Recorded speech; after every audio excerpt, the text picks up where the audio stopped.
Kemudian itu dengan advokat. Kalau kita katakan dengan gaya pegawai untuk memperjuangkan kepentingan kawan. Iya, minta apa? Kawan mau mendesak itu. Boleh. Yang harus ada wibawa itu menjanjikan itu. Iya. Jadi yang lain jangan macam-macam.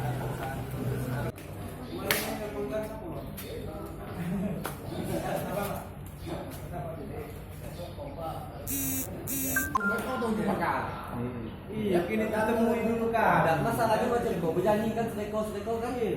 Mendia tak kacik kepada orang semua. Dan di palang BP itu kalau kali besar.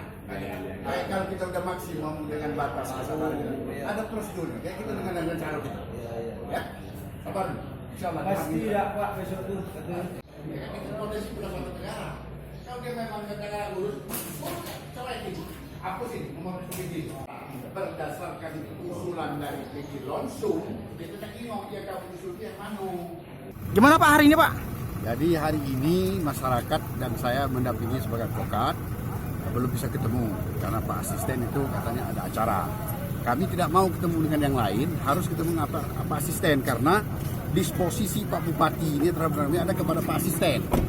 Jadi kalau yang lain kami nggak mau terima, dengan tidak produktif. Jadi Pak Asisten berjanji besok akan kita ketemu. Ya kita harus sabar, besok kita datang lagi. Himbauan mungkin Pak untuk teman-teman yang hari ini datang itu? Besok untuk datang kembali besok, karena besok kan kita akan mendengarkan penjelasan dari Pak Asisten.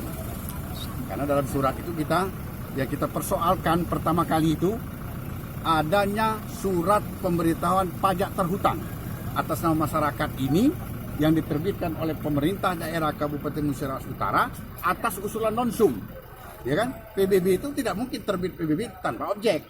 Bukan berarti PBB itu adalah bukti hak, bukan. Tapi ada objeknya, objek yang mana gitu. Sedangkan itu nama masyarakat. Nah itu yang kita mau tanyain. Apa judul? Ya, sabar dulu. Jadi kita tunggu besok ya.